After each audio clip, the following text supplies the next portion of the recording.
That's like if I came home from work and Dylan was like, I love you. Let's go have sex right now. Something would be wrong. You're in for it later. See, I thought what I was about to say was going to get me in trouble, but man, you just fucking stole my thunder. I was going to say, well, you know. Hey, did you ever see that movie? Did you ever see that movie? Did you ever see that movie? Welcome to Hey, did you ever see that movie? I'm your host, Des, and as always, I'm joined by my lovely little co-host, Lynn. Du jour means friendship.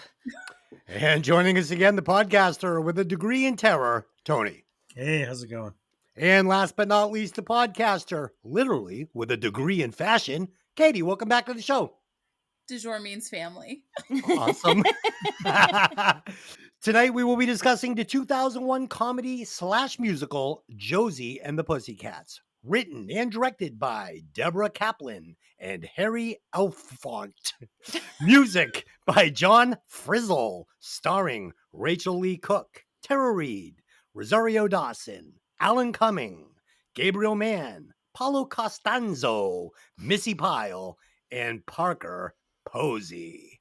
As always, this podcast will contain spoilers, so if you haven't seen the movie, go watch it, then come back and listen to the podcast. As always, take a moment to like and subscribe. If you're listening on YouTube, make sure you comment. Make sure that you share our podcast if you have friends that like movies and like movie podcasts. And if you're listening on Apple, please leave a 5-star review. Let's do some quick opening thoughts on this one. So Josie and the Pussycats, of course, I know the cartoon, everybody does. But I had never seen this movie before, which is strange because it was kind of in my wheelhouse, probably should have seen it. I was expecting a satire comedy, but what I watched was a horrifying movie with government shadow agents, murder, kidnapping, and a plot to develop mind control technology to turn the youth into an army of consumer zombies and potentially create Manchurian candidates to carry out murderous evil assassinations. But the question was this movie any good? Let's find out. Dylan, had you ever seen the movie before preparing for the podcast? I had not ever seen it all the way through. I had seen bits and pieces, but I had never watched the whole thing in its entirety. Okay. And Katie, so this is the second horror movie you've brought to the podcast cloaked as a rom-com. First, we had the one with Reese Witherspoon where she's stalking her boyfriend across the country, Dangerous Lady. And now this. So obviously you've seen the movie. Oh, I've seen this movie more times than I should probably admit.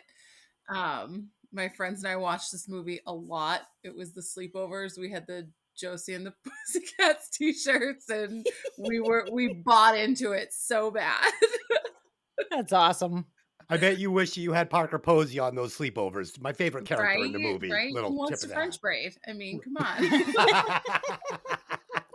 And Tony, have you ever seen this movie before preparing for the podcast? I've seen it once. Okay. Just once. That's one more time than I would have guessed you had seen it. Okay, let's do a quick movie fact on this one. So shockingly, none of the companies were paid for all the product placement in the movie. Isn't that strange? Like you would imagine that this movie literally would have been made for free off of all the product placement. But no, they didn't accept any money from any of these different companies. Lynn, you got anything on this? Yeah, so there was supposed to be a sequel, and it was going to be shot in, not shot in outer space. It was going to be set in outer space. Obviously, with the movie flopping, that didn't happen. There was also another thing.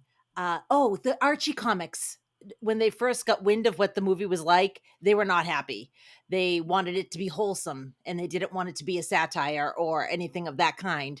And one of the things that they insisted on was that there's a scene with them brushing their teeth to make them more wholesome.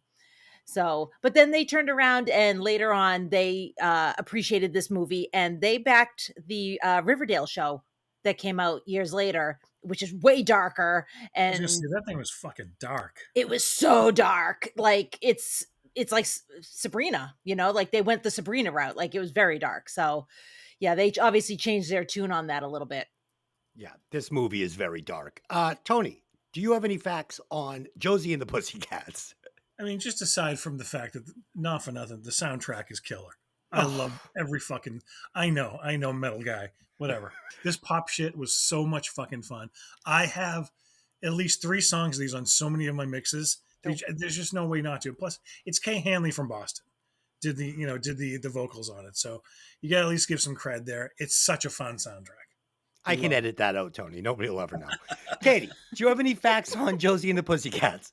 Yes and no. I mean, I guess so. Like for this movie, it was not a kids movie. It wasn't. It was, but it was marketed that way. The Archie comics were more like, I mean, it was a kid thing, but Yes. the way that they marketed this movie was like it was supposed to be for like 9 and 10-year-olds. When I was like, I can't remember when this movie came out. What was the year did it come out? 2001, I think. Yeah, so I was like I was in high school when this came out, and it was, it's not appropriate for kids. No, mean, not like, really. backdoor lover for du jour, like, come on. Like, so, The best. so I really think that it's such a fun movie. I know that they said that the marketing of it was off. That's the one thing I did hear about it, is that it was marketed towards a younger crowd when it should have been marketed towards like a teenage crowd. Yeah, Right. Katie, I think you nailed it right there. That's a reason this movie was a flop, was that it didn't deliver a mindless plot and script that was like easy for young kids to digest. Like there's some pretty rich, deep messages going on here. And I think it went over people's heads, to be honest with you. Mhm. And I don't think it would have mattered if they had got it, but we'll see. We'll get into I mean, that. I definitely read an article when I was doing some research that was talking about how people who really enjoy this movie feel that a lot of it goes over other people's heads. They're not quite catching on to it. And, I agree in some fashion and then I disagree in others, and we'll get to it. Yeah. Okay. With a budget of $39 million and a whopping box office gross of just $14 million, this was considered a flop. But it has definitely picked up traction in later years and has become a bit of a cult classic, I guess. Not like a real cult classic, but No, yeah, it is. fringe cult classic, let's Okay. call it. Fair. Okay. All right. Let me give you guys a little synopsis. A girl group finds themselves in the middle of a conspiracy to deliver subliminal messages through popular music. There you go. Was that your movie phone man voice? That was thank you. That was movie my, film. Very good. that was my movie. I'm glad you picked that up. Very nice. Your Okay. acting is on fucking par tonight, man. You were killing it tonight. Wyatt Frame is a record executive working for record label Mega Records. The label, headed by the trendy and scheming Fiona, pumps out pop bands. Through an arrangement with the United States government, they got teens to buy their records and follow a new trend every week by putting subliminal messages under the music. The government's motive in the scheme is to help build a robust economy from the wads of cash teenagers earn from babysitting and minimum wage jobs. When a member of Wyatt's wildly successful boy band, Du Jour, uncovers one such subliminal message and asks him about it above Du Jour's private plane, Wyatt parachutes out with a pilot, leaving the plane to crash with the popular boy band still on board. I was really sad to see Du Jour snuffed out right away. Seth Green, the guy from Clueless. I love these guys. I thought this could have been an excellent foil for Josie and the Pussycats, and it was a bummer to see them go out this fast. They were like teen movie royalty from like the 90s, early 2000s. So the movie starts, and I love what I'm seeing right away. We get Du Jour, the greatest satire boy band of all times. And I love these actors, like Delyn said. We get Seth Green, we get Donald Faison, who I loved in Clueless. We get Breckin Meyer, who I fucking love in everything, but specifically Road Trip, right? Then we get Wyatt Frame, the manager, who unfortunately jumps out of the plane with a pilot, presumably crashing the plane and killing Du Jour, and definitely crashing this movie. Because after introducing me to the hilarious electric boy band Du Jour, I was worried that Josie and the Pussycats just wouldn't cut it. And oh boy, was I right. And the assassination of Du Jour, it sets this movie up as a psychological horror movie. It just is. That's what this is. Tony, what did you think of the opening scenes? I mean, of course, as soon as they start singing Backdoor Lover, you're like, oh, this is what we're working with. Okay. So, I mean, like we've already said, it's a movie that's written for adults, marketed for kids. The code word for killing them and jumping out of the plane was the levee to the Drive your Chevy to the levee. Chevy to the levee. Chevy to the levee, which is like, Yeah. oh my God, that's dark. Yeah. Jesus Christ. It's like all those small things throughout this movie just made me I'm sitting here cackling at how, I hate to say smart this movie is, but it has so many points that are like someone who knows music and likes music really will get. It's just wasted in this movie. Yes. It's thrown away in this sugar-coated pop crap. And it's so well, like, I mean, Jesus Christ, the whole idea of the subliminal stuff, it's they live with sugar coating. Dude, So I mean, come on. that's such a good comparison. It just is. Holy shit. Katie, well, what shined to you about the opening of this movie and meeting Du Jour for the first time?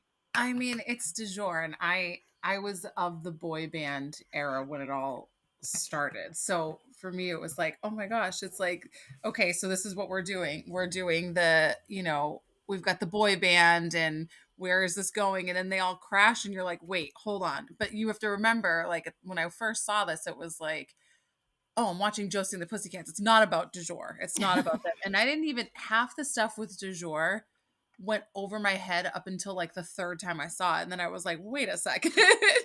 This is all like, this is not a kid's thing. This is like kind of, I'm doing this your is- face. You do this- my face. No, yeah, I'm doing your you're face. doing your Oh. Yeah, face. it's know. rapid fire comedy. So, like, if you're Yeah. not fast enough to catch up on it, you're missing it. And I mean, du jour means family. Du jour means friendship. Like he's trying to save. Like there's always that like one. There's all the different types of the stereotypes, and it's just I love from the minute it starts. I love this movie. So many subtle yucks too. Like, I have my goatee, and then I got the soul patch, and then we Yeah. get the soul patch and the goatee, and he doesn't have either one in the plane, which is just great. It's perfect. Yeah. So again, I'd never seen it. 30 seconds in, 40 seconds, I'm watching this, and I'm like, I love this. I love this. And then I was sure that what was going to happen was we were going to get the foil with the satire female band or the satire boy band being the protagonist, and then Josie and the Pussycats a little more grounded, being the switched around, antagonist for du jour, protagonist for Josie and the Pussycats, and it would be a nice dynamic, but that's not what we got. And when the pilot jumps out of the plane with the manager, I realized that we have seen the last of these amazing actors in du jour, and my heart dropped. Meanwhile, the Pussycats, made up of Josie, Melody, and Valerie, are playing a bowling alley where no one seems overly excited for their music. Josie has a crush on Alan M., who doesn't seem to return her feelings. Meanwhile, Wyatt goes to a local record store and uses an unreleased du jour song on the shoppers and watches as they all fall prey to the brainwashing, except a goth girl that seems to be a free thinker. Wyatt has her kidnapped for use on Mega Records' next scheme. Upon seeing that du jour has died, the Pussycats decide to go play music on the sidewalk and see if they can get some attention. Having been threatened by Fiona to get a replacement band, Wyatt almost runs the girls over before offering them a record deal without hearing a single note. He flies them off to Hollywood, where they're renamed Josie and the Pussycats. A montage shows the girls getting makeovers, new clothes, and shooting music videos. In the span of a week, they're on the charts and are being recognized everywhere they go, including when Josie is finally able to steal some time away with Alan M. for a trip to the aquarium. It ends up ending in a mob of screaming fans chasing them. While I really love the acidic take on consumerism, pop culture, how the record industry treats pop bands, fast food, replaceable, I also think, to me, the product placement was almost too much. Like, they almost went over the edge here for me. It was very distracting. I'm keep looking at all the logos instead of paying attention to the movie. I also made mention here that they did not pay any of these companies for this product placement. So they didn't even get kickback to defray the cost of production, which they probably kicked themselves for later. The movie needed more screaming girls right off the bat. I'm joking. Yeah. So I disagree. I think that if you're going to go with this whole idea of all this product placement, like if you're going to make it like the anchor of the movie, you got to go for it. And they did. They fucking threw everything at me. And it was one of the charms that I actually liked in this movie. So this is where we introduce the basic plot, that subliminal messages are being layered into the music. And I think it's super clever because during the movie, we see some people wearing certain colors or consuming certain products, letting us know they're under the spell, while other characters aren't. And it symbolizes that they're free thinking. And I thought that was really cool. And my favorite example of this is when the punk rock girl is kidnapped and presumably murdered.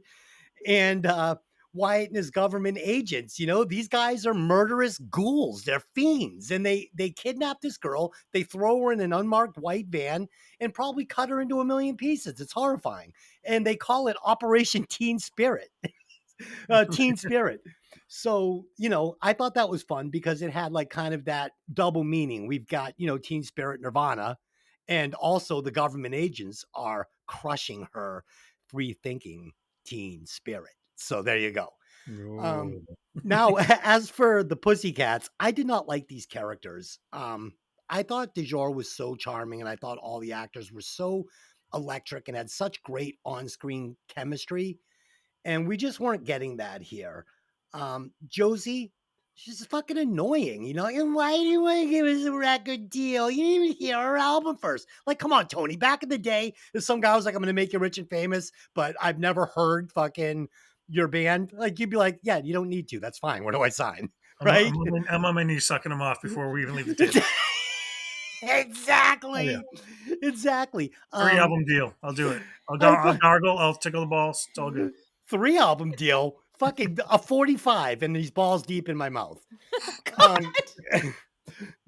Melanie, over the top stupid. Like over the top stupid and confused. It wasn't even funny. It just wasn't good.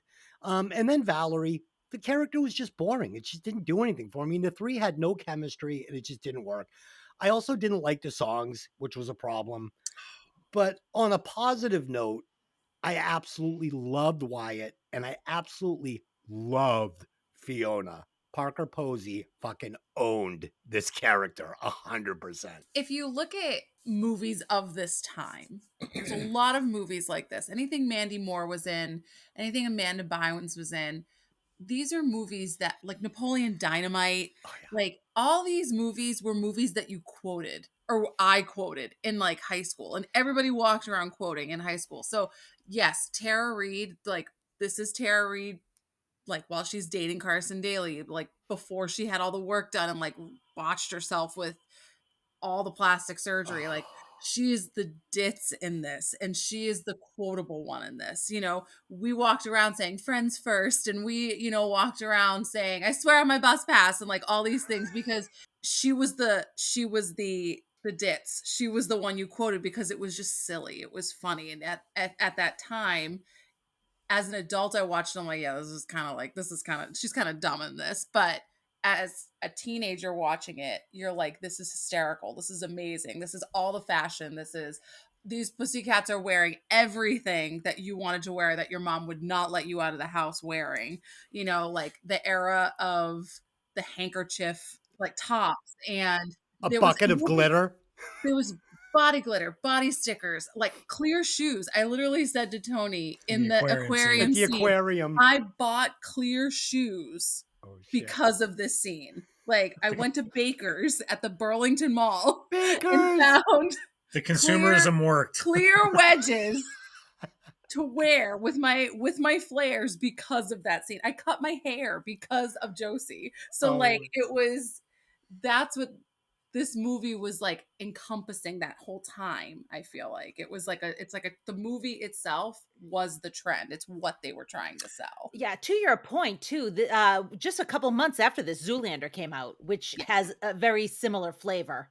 You know, I just find it funny that she's like idolizing Josie and cutting her hair and wearing those clothes around the same time within 2 or 3 years.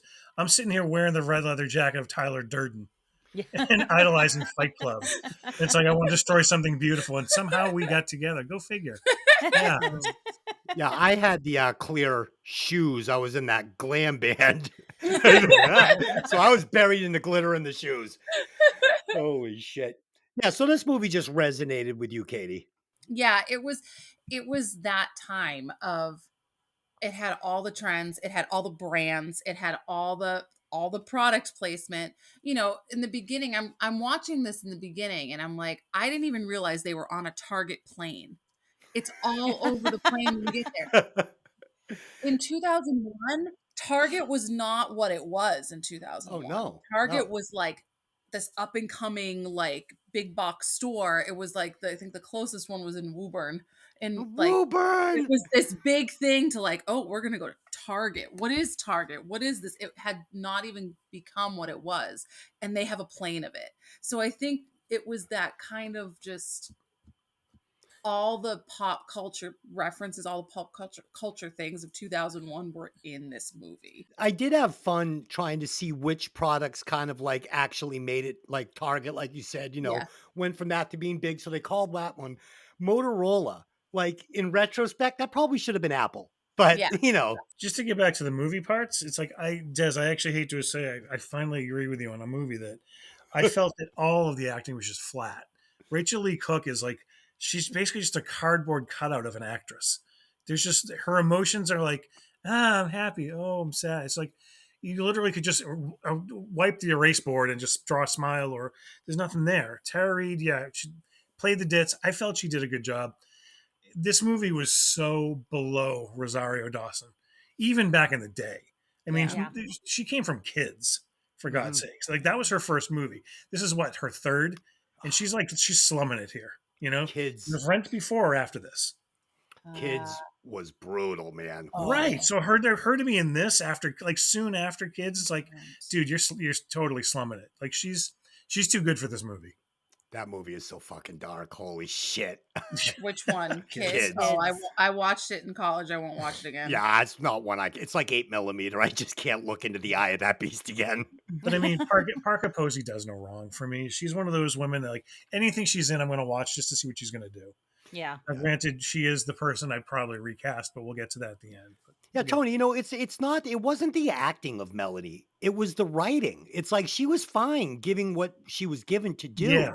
It just wasn't clever, ditzy. It was just kind of annoying. And it was sophomoric and it wasn't, she wasn't the clever one. It's like the other people in their under the breath side quips were so smart and so well timed, and she was so over the top stupid.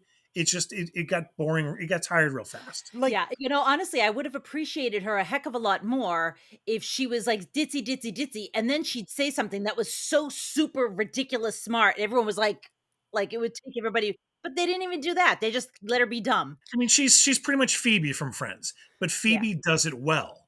She plays it well. So much. Yeah. It's that Phoebe had great writing. And I was thinking, like, this movie is like not even in the same universe as like Clueless. And I was thinking like Brittany Murphy's character in Clueless, like that's the right amount of ditzy. It's fun. It's clever. This was like something out of a Scooby-Doo episode. It was bad. Well, it is an Archie comic. Yeah, I was going to say, it's Scooby-Doo was better. Yeah, Scooby-Doo was written better for this. James Gunn did it. So as the Pussycats star rises, Valerie becomes worried that Josie is getting all the attention. Melody, too simple to notice the attention Josie is receiving, uses her uncanny behavioral perception, which, she's suspicious of Fiona and Wyatt. Meanwhile, a shadowy figure is following the girls around and leaving cryptic messages. After a party at Fiona's house, Valerie and Melody are targeted to be removed from the picture because they're too perceptive for their own good. They are taken to the taping of TRL, where instead of the set and audience they expect, there's just Carson Daly and his friend with a baseball bat looking to kill them both. They survive, but while they're there, Josie herself is brainwashed into believing she doesn't need the other girls, and she's lied to about L&M, so she doesn't go to his show. When the girls return from the attempt on their lives, Josie's awful to both of them, says horrible things, and Melody and Valerie leave, because, of course, they are going to leave at that point. Even though I did read that this movie is too smart for its own good, this heel turn was so expected, it was a little disappointing to me, because I saw her coming from 8,000 miles away. I was getting some weird vibes when Wyatt was disrespecting Valerie and singling her out. Like, when he lets Melody and Josie into the limousine and then closes the door in Valerie's face. I'm like, what is this? Like, I don't even want to say what I was thinking. Oh no, it's totally racist. He didn't have the pass for. Okay. She was always the target. It was a total. I'm sitting there going, this is a completely racist scene. Yes, Tony will say it. It's fine. Yeah, and it did. It felt racist to me, and it felt like it had no place in this movie. And I don't know, man, but that's one of the things I say about this movie is that it definitely was dealing in some deeper subject matter than was right on top of the surface. And I don't think people noticed it. And I'm not sure I would have if I wasn't doing this for a movie podcast, but it was weird, and I was starting to feel bad for the character because she was getting disrespected in this movie, and it felt like it was because she was African American. I didn't really care for it, that twist in the movie. Um, I love the scene between Melody and Carson Daly, okay? For the simple reason that, like Katie said, they were dating at the time of shooting. Yeah. And also because all this MTV stuff was super nostalgic to me. I mean, I was 21 when this came out. During the whole MTV thing, all this stuff, it was in my wheelhouse. So I remember all this stuff very, very You vividly. weren't 21 when this movie came out. 2001. You were not 21 in Oh, 2001. Sorry, my math is off. I was 31. I was 31. My bad. Look at Dylan. Everybody's holding their heads. I won't tell you how old I was. It's okay. I'm going, wait a second. We got married in 2003. So Okay. you were not 21. That's okay. But let's not gloss over the fact, right, that Carson was prepared to savagely beat Melody to death with a baseball bat.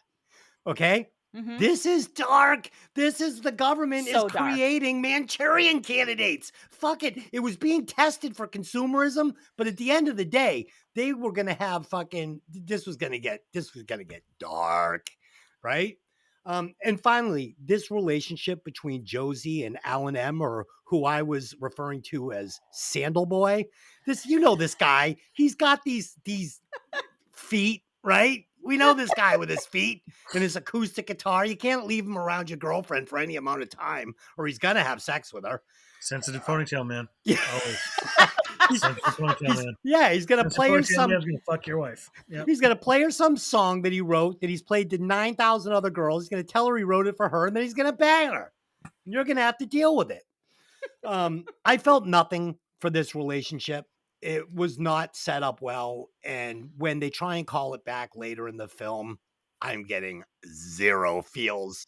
Yeah, you could literally remove this entire character and it would have not have changed anything in the movie. Yeah. See, the only thing it was good for is I liked that the Skunkhead liked him. Yeah. So that's Yeah. why she had some great lines with him.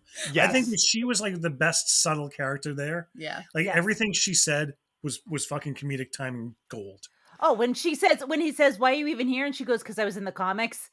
Yeah. Oh, So good. it's a great Best line. line of the movie. Yeah. And I love the actress, and she always plays a weird character, like in When Mars Attacks. Like she's always making the face and just being strange. And Dodgeball. She Yeah, was amazing in Dodgeball. oh God, she's so good at dodgeball.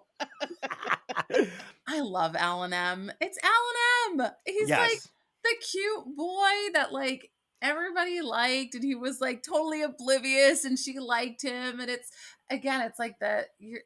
Think of like when you're in high school, you have a crush on a guy, and he's completely clueless because they are, and like and then it finally happens, and like it happens on stage in front of all these people, and he loves you, and it's like I don't know, I was just happy. Like it was a cute little Yeah. thing with Alan M.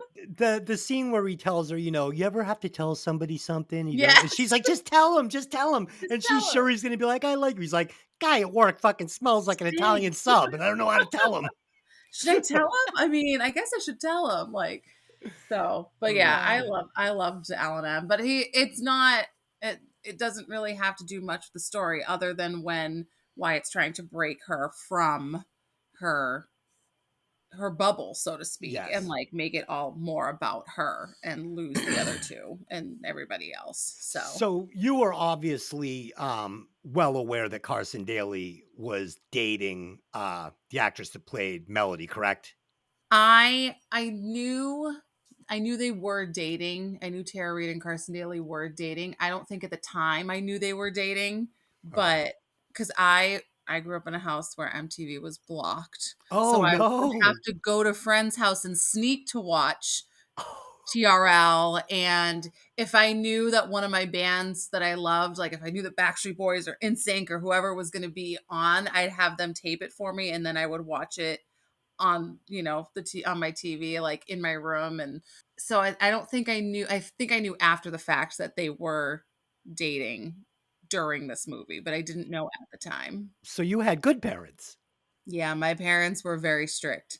Congratulations. So it was very, it was a lot of sneaking over to my best friend's house where her parents were not as strict, and we could watch MTV and all of that. And Awesome. you know, my two best friends and I, when we saw this movie, it was like that was all we needed was this to like this was everything to us. So, and we loved L&M. He was our favorite. So So, Tony, were you getting the feels from this relationship, or Like I say, it was just two paper bags bumping into each other in the wind.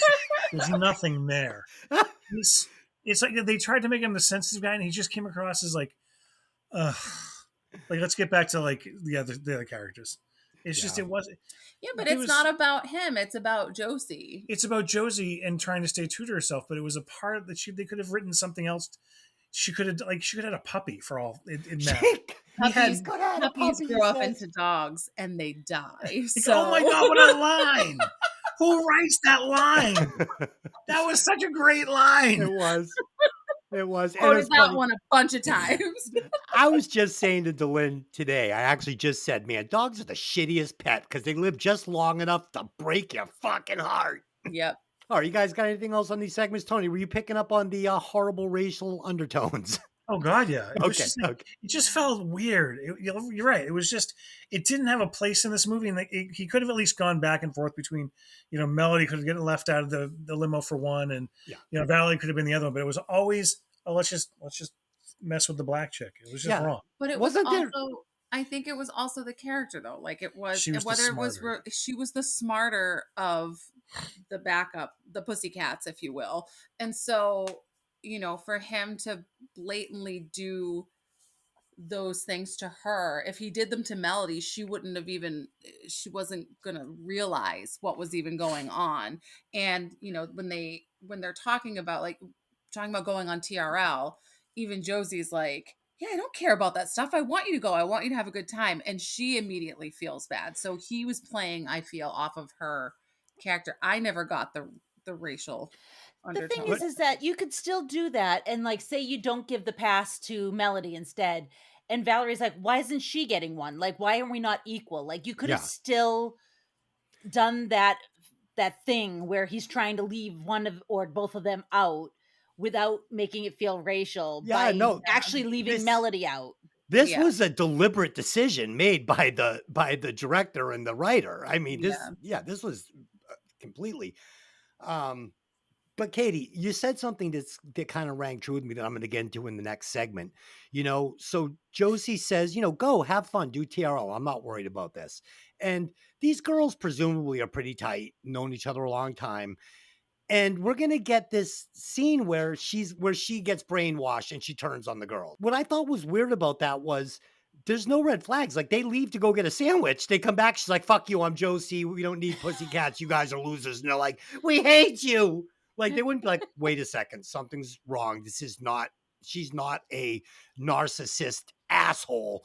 Like she didn't completely change who she is to her fiber in the last fucking 25 minutes. Something's going on here. But instead, they're like, well, fuck you then. We're not friends anymore. It's like, what? Yeah, it was a little strange that they gave up Yeah. so quickly instead of being like, something's not right. Yeah. That's like if I came home from work and Delyn was like, I love you. Let's go have sex right now. Something would be wrong. You're in for it later. See, I thought what I was about to say was going to get me in trouble, but man, you just fucking stole my thunder. I was going to say, well, because women are just really emotional wrecks, so that could be the reason why. You just go off on emotions and just went with it. So I'm just gonna beat him with a hammer later. It's okay. Okay. Later, I'm gonna do it now on camera. Holy shit. and again, it's just bad writing. It's Well, but they set it up. They set the whole thing up. They played off of Val's insecurities, and it wasn't like when she said what she needed to say to Val to get her to run away, and then she freaking hits Melody where it hurts with talking about puppies growing up and turning into dogs, and then they die. And it's like she hit him where it hurts. That's what they made sure that they did. So Yeah. it feels like a missing reel, like in the Grindhouse, like reel missing. It's just Yes. where's this exposition that we slowly rose up to? It's just Yes. boom, now she's a bitch. Yeah. Can you imagine these scenes though with Breckenmeyer and Seth Green and all those guys? Same scenes, but just different actors, different characters. It's so much more entertaining. Watching the two throwing the two signs down and making the face and kind of outface each other, and Have I a can face-off. imagine. Yeah, a face off, exactly.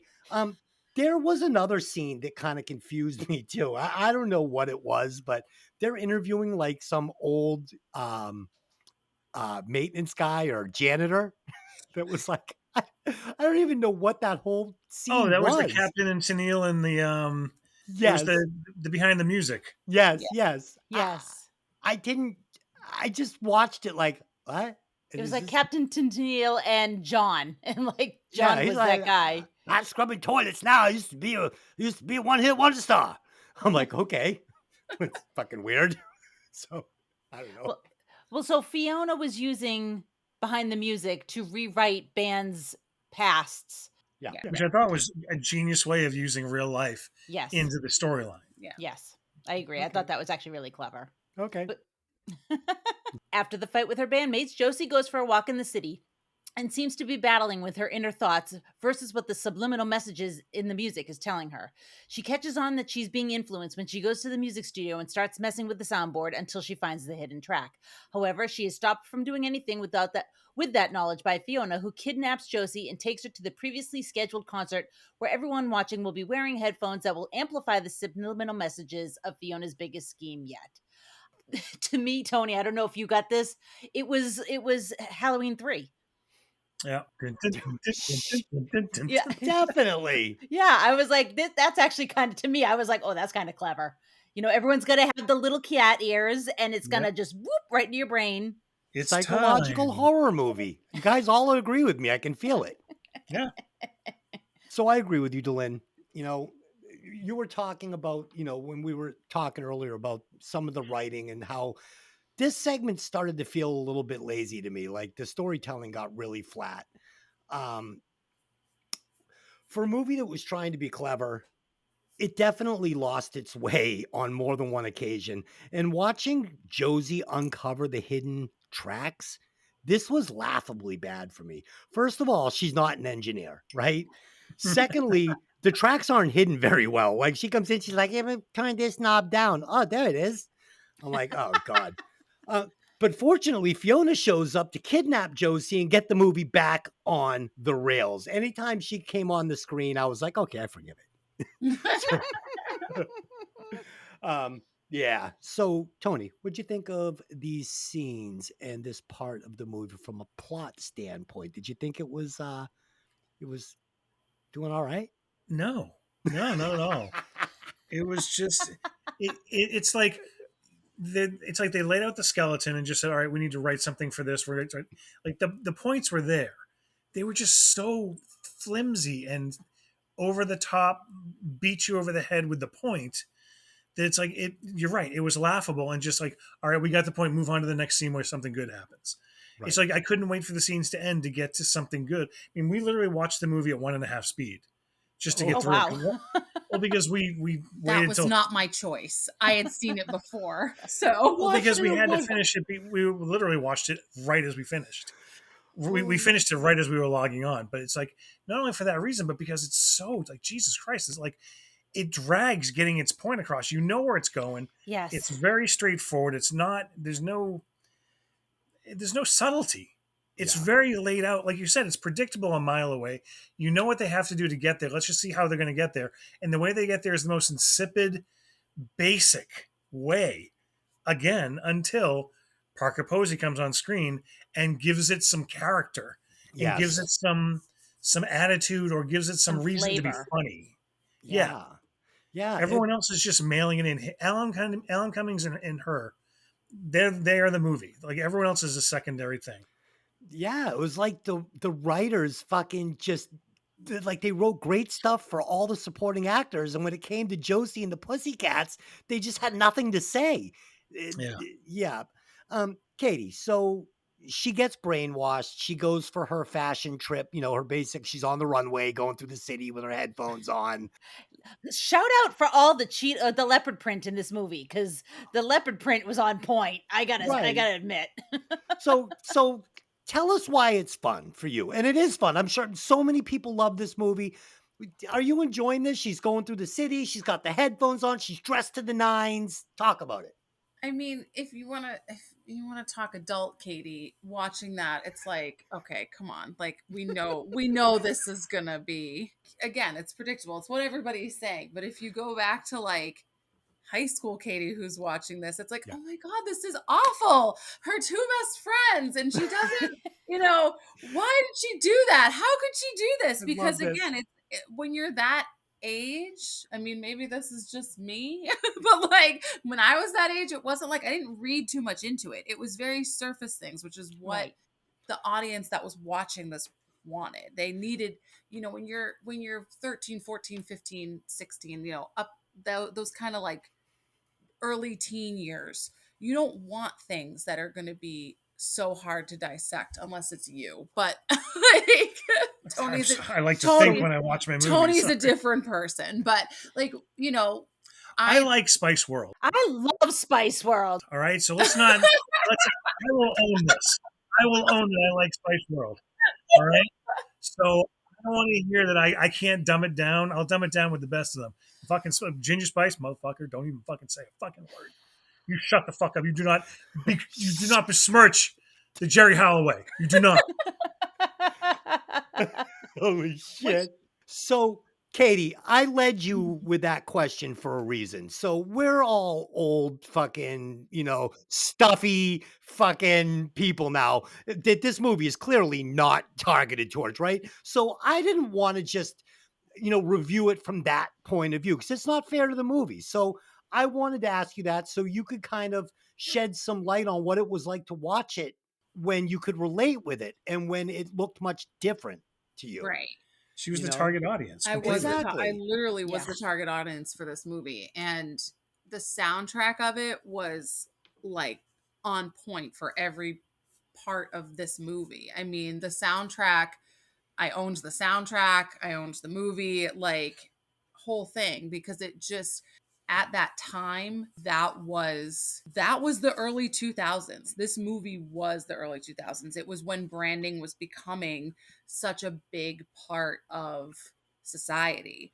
Yeah. And looking back on it now, it's like brands really, I mean, you had your high end like labels and things, but there really wasn't branding until like late 90s, early 2000s, when things like Target, McDonald's, Burger King, like it was a place or it was a thing. It was not a brand, and Right. things that were people could become a brand. And that's kind of what I feel like looking back on this movie. It's like they weren't turning Josie and the Pussycats into a band. They were turning them into a brand. She says, Yeah. she's like, they're selling us with our music. And most musicians, I mean, I'm not a musician, but like most of them would be like, okay, who cares as long as we're making we're doing what we love and making money. But this movie it's basically making fun of the fact that like society was going after these kids to make it like, this is what they wanted. So that's what it was. And Yeah, taking money from kids though. Yeah, not Exactly. ideal. So Yeah. you have to give the movie credit for that because it sounds like it was magical for you as a high school person growing up. Like you really resonated with it. So they hit the ball. You said you're getting haircuts to be like Oh, yeah. Josie, you're buying these clothes. And I'm sure there's a million girls your age that felt the exact same way when they saw the movie. So clearly the writing wasn't as bad as me and Tony are making it out to be because they accomplished their mission, right? Yeah, 14 million girls. That's it, unfortunately. That's awesome. And something else they kind of got right was the idea of an influencer. So they didn't really have it dialed in like the idea completely, but you can kind of see it, right? Mhm. So I thought that some of the writing was a little ahead of the time. They got a lot of it right, It was just the wrong movie to put it in, I unfortunately. mean, and really the only thing missing in this, unless I'm not remembering something, is like they didn't have anything about like the internet in this. It was all Pre-internet, really. Pre-internet, pre-MySpace, pre-Facebook, Pre-cell phones. I mean, even the flip phones, the there flip Well, weren't they had even the flip phones. smartphones, Yeah. but those were more for dramatic effect every time you had to close it and open it, so. Yeah, I mean, in 2001, we didn't all have a flip phone in our back pocket. Right. Exactly. So. I mean, the only other movie that really popped into my mind when I was trying to think of like, what did anyone else ever do this? I remember there was like literally like a 2-minute scene, and I think it's the first Wayne's World where they're pulling out the subs, they're pulling out the Mountain Yeah. Dew. It's like, showing it to the camera. So it was the making fun of the sponsors for for the arcade that they were trying to plug. So I mean, it was the same. They took that and just made a whole movie out of it, and it just didn't last for me. Yeah, like it wore thin very, very quickly. I think if the writing for the girls had been better, everything would have been better. Yes. I think the writing for them was a little too thin, and the movie suffers for it. And their on-screen chemistry just was not good. Yeah. And Valerie didn't feel like a teenage girl to me. No. She felt like a woman, you know? Yeah. Yeah. She did great, but it was, again, like you said, Rosario Dawson definitely. She slumped it. This was, you know who would have been a much better Valerie? The girl from Clueless. Are you recasting already? No, but I'm just saying, the girl from Clueless would have been perfect. Yeah, Stacey Dash. Stacey Dash would have been perfect. All right. When Josie refuses to play, Fiona produces Valerie and Melody and threatens to blow them up in a car. Josie apologizes to her friends, explaining that she was brainwashed. All is forgiven, but the show must go on. As Josie is about to do Fiona's bidding, Dujour shows up, battered and in body casts, but still alive. Josie uncovers that the subliminal messages being sent out are to make people think that Fiona is cool. Fiona reveals that she had a lisp and was picked on as a kid. Then Wyatt reveals that he remembers her from school and he was also picked on and wears a wig and makeup every day to hide his white skin and hair. The government agent that was working with Fiona also arrives. Seeing that the jig is up, he turns on her and arrests her to save his own ass. And because the government's going to use movies instead of music to brainwash people. Yuck, yuck, yuck. Josie and the Pussycats go on stage to perform with no subliminal messaging, and the crowd is still into it. Oh yeah, and Alan M reveals he's in love with Josie. The end. So for me, the ending was very disappointing. It's wildly obvious to me that the actors that were du jour did not want to come back to shoot these scenes, so it's just dudes in body casts pretending to be du jour. And they came back and disappeared just as quickly. The fact that they were there really made no sense. So it was a very awkward ending. The lisping Lisa and white ass Wally, they have this chance to be super clever, and instead it got kind of schlocky and a little weird for me. Yeah, the end of this movie is a flat tire on Christmas Eve during a fucking blizzard. Okay, get out and change it. So this is where the movie goes pure psychological horror, right? The plan to murder Valerie and Melody in a burning car, burning them alive in a convertible where you can watch the flesh melt off their skeletons is fucking horrifying. It is so disturbing. Now my favorite part of the movie was Wyatt and Fiona. I liked this, Dylan. I liked it. We find out they were dorks in high school. She starts letting the lisp slip out. We get this funny scene of him wiping the makeup away, a la Joker. He's white underneath. He's a fucking albino. I mean, was it great? No, but it was cute. And since I like these characters, fine. Okay.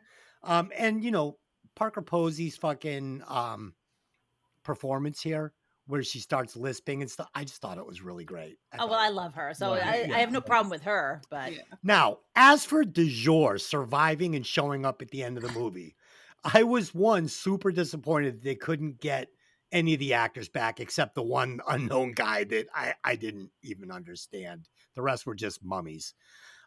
And Tony, everyone knows that Enter Sandman sucks, and it would never save you at a Metallica concert. If you started going, well, I know Enter Sandman, they beat you twice as hard. Okay. like, how about Kill 'Em All? Like, that just tells you how little these writers knew about, but they're like, oh, Metallica, that's edgy. And what's their big song? Oh yeah, Enter Sandman. Well, that's why I really was hoping, like, I knew all the words to Call of Cthulhu. There are no fucking words to Call of Cthulhu. That would have been perfect. And finally, the reveal that Sandalboy loves Josie.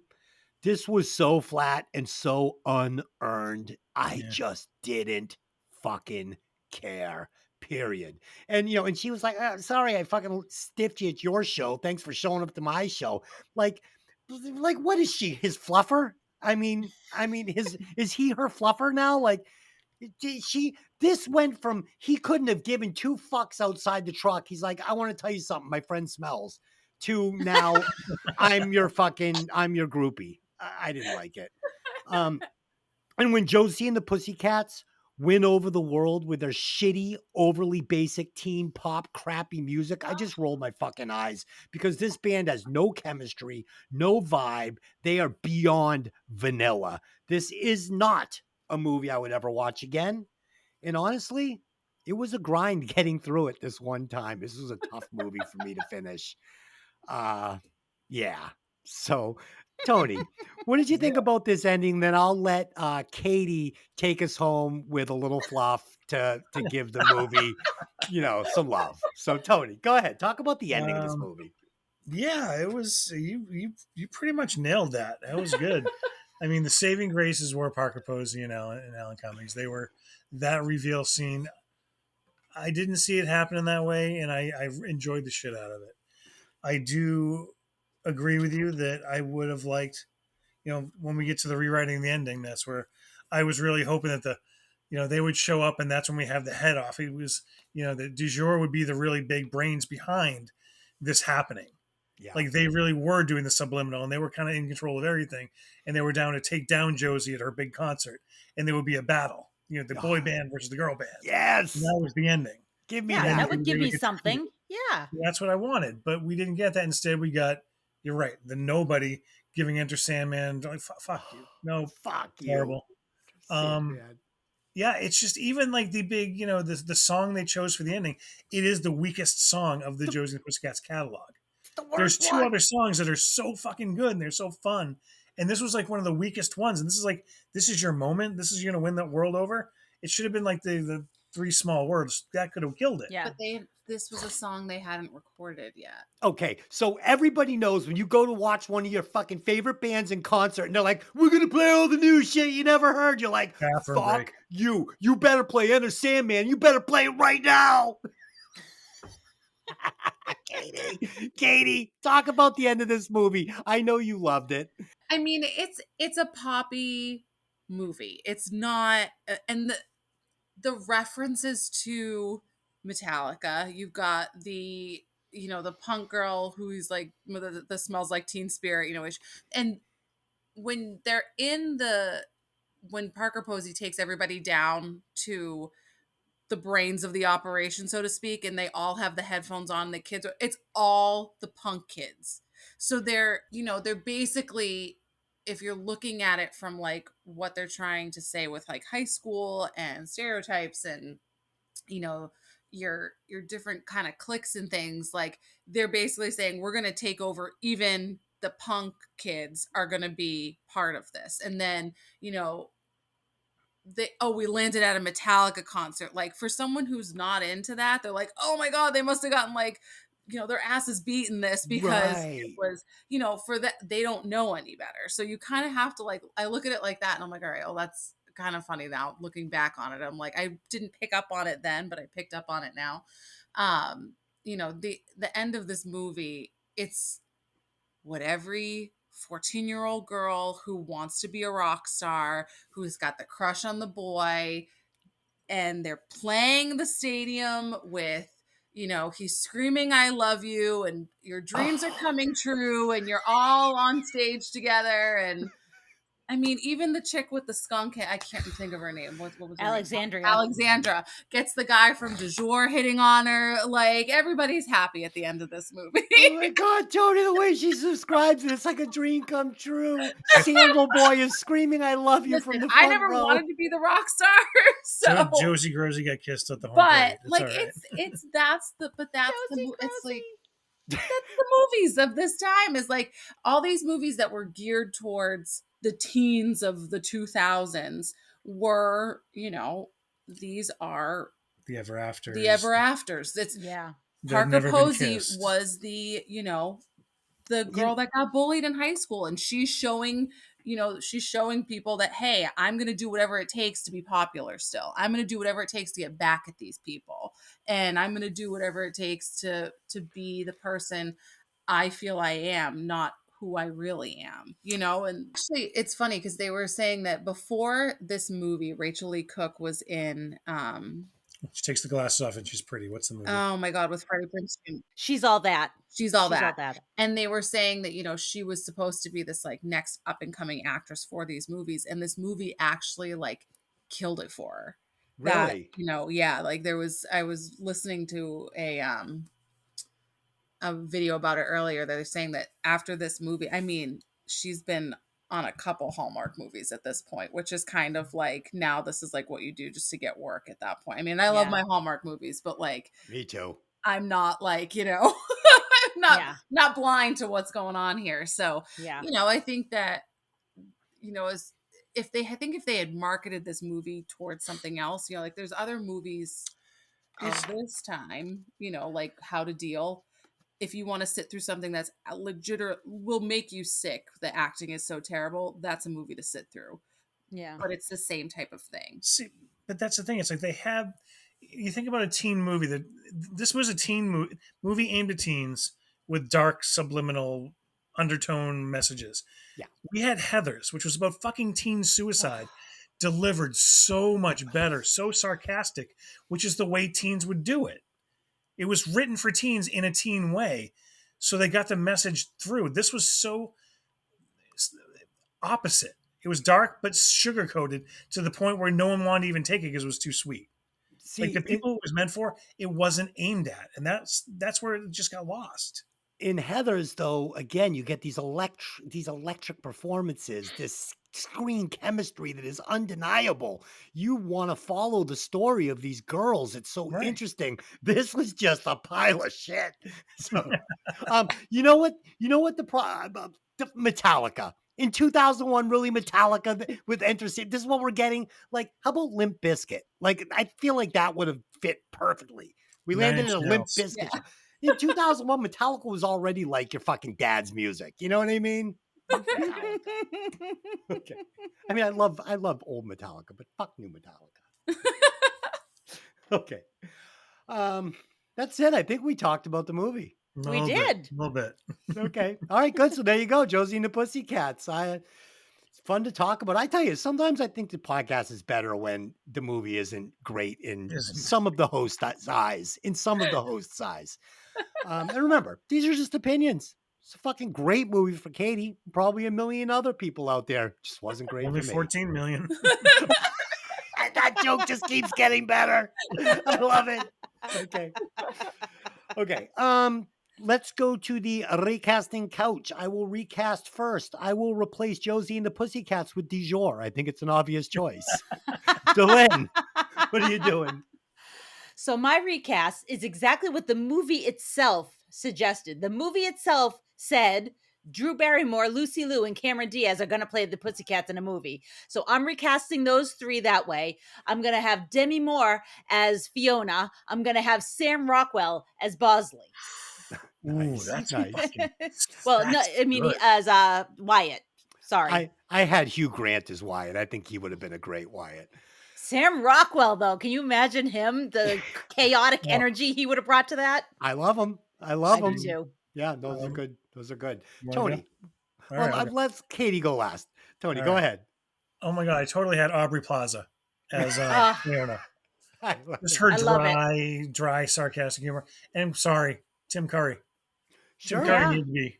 It was funny because I had actually read something that at this point, Tim Curry had started turning a lot of these roles down, doing stuff like this, just wasn't interested. And this actor stepped in and started getting tons of work and doing this. His delivery is so Tim Curry. Yes. And so many of the eye rolls, it's like, Tim, you owe him a check. Yeah. Well, there was a void to be filled in Hollywood, and he said, I can do this. Yeah. Smart man. So Katie, take us out on a high note. What would you do? How would you recast this? I would have recast Josie and the Pussycats with the trio from Mean Girls.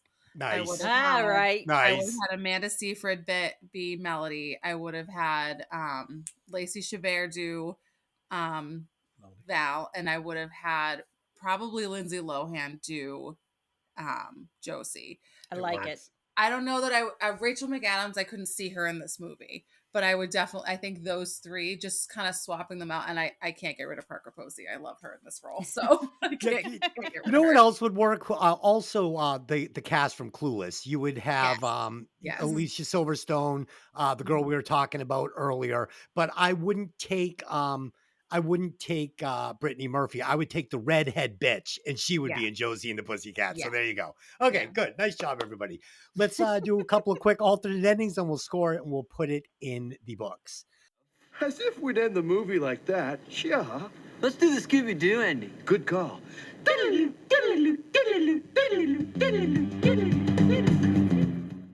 My alternate ending is amazing. So Josie and the Pussycats. Thinks it is. Josie and the Pussycats go to Russia to play a concert and are activated to kill Putin, who is attending the concert with his daughter. They successfully gun him down from the stage before being killed in front of a horrified crowd by KGB agents. There it is. That's actually good. I like that. This is one of the first times I'm actually like, shit, I'd watch that. Holy shit. Delaney, go ahead. Okay, so I didn't just do an alternate ending. I rewrote the whole movie. Oh, great. In my Josie and the Pussycats movie, we still get Fiona and Wyatt, but they are full-on snakes. They pit du jour against Josie, and the brainwashing is all done by what they're telling each band about the other. Eventually, du jour and Josie team up and uncover all the shady shit that Fiona and Wyatt have been up to, and they go on a world tour together. And Alan M doesn't exist because he sucks. Nice. I'd rather watch that movie. Scott du jour.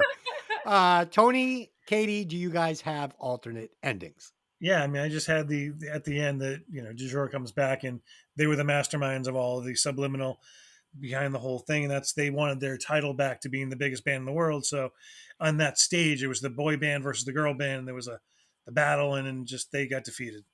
I just wanted more Breckenmeyer and more Seth Green. Is there a dance battle? Of course there's a dance battle. Like I can see Breckenmeyer like windmilling, right? Okay.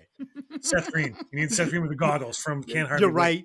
You're right. From Kent, that's it. That's right. He puts it on and gets ready for the wind, Katie, Well, does I don't know this how to- move? Let me guess Katie's alternate ending. It would be Sandals Boy and Josie at the altar having the kiss, and they throw the bouquet and run into their fans and friends and the Pussycats. The end.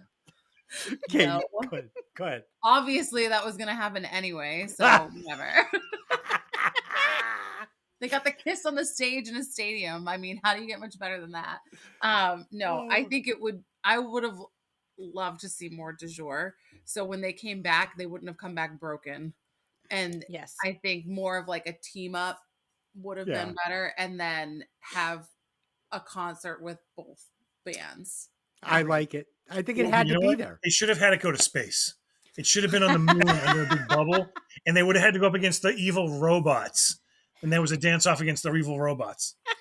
Dude, they really missed an opportunity to have Dijon on stage. Dijon, that fucking jar of That would actually mustard. been better. That jar of mustard on stage with Josie and the Pussycats. That had to happen. But okay. Agreed.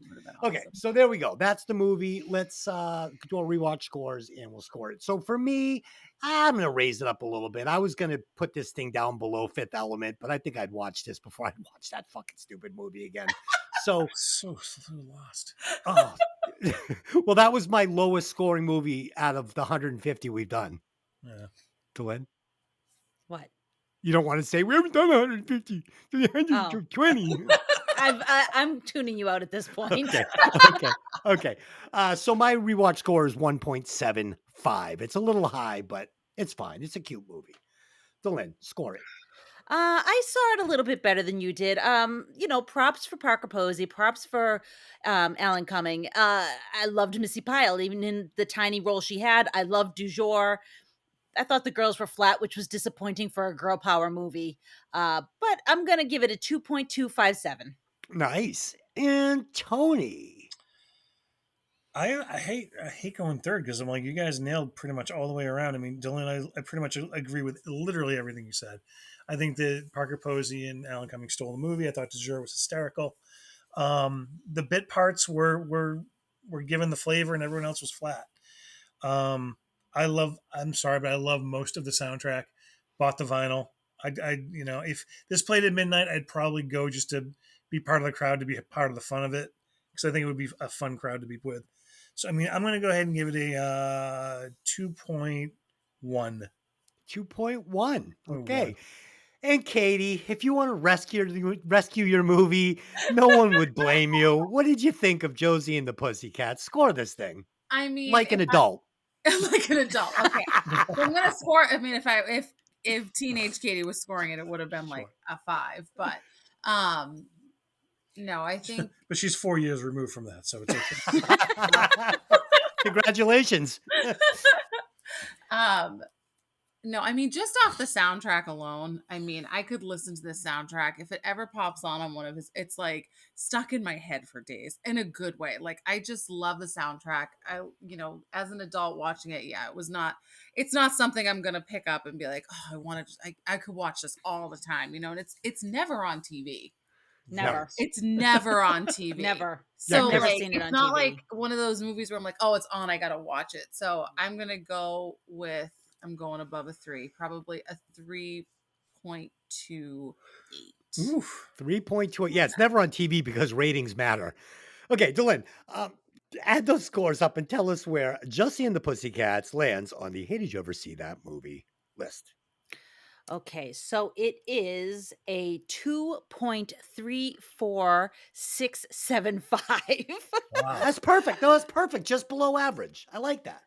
2.34. That puts it at number 85. Above and It's below. at number 85. Right above it is The Highlander, and right below it is The Fifth Element. Perfect. The system just never fails me. That is right where this belongs. That is right where this belongs. Okay, so there you go. We will be back in 2 weeks with Tony 2.0 and Mickey to review the 2003 action thriller movie Out of Time, starring Denzel Washington. I picked this one because, one, it's a fucking awesome movie. Like, the writing in this is fucking balls on. And we did a shitty Denzel Washington movie last time, so I wanted to redeem Denzel on Hey, Did You Ever See That Movie? So there you go. Tune in for that. And I suggest you watch the movie before listening to the podcast. You can follow along. It's one of his less known movies, but in my opinion, one of his best written movies. The writing is genius in this. There you go. And on our sister podcast, Violent Vinyl Radio, we will be breaking down Wasp's self-titled debut album, Wasp. So there you go. Until next time, I just have one question for you. Hey, that's that movie. See you next time. Oh my God.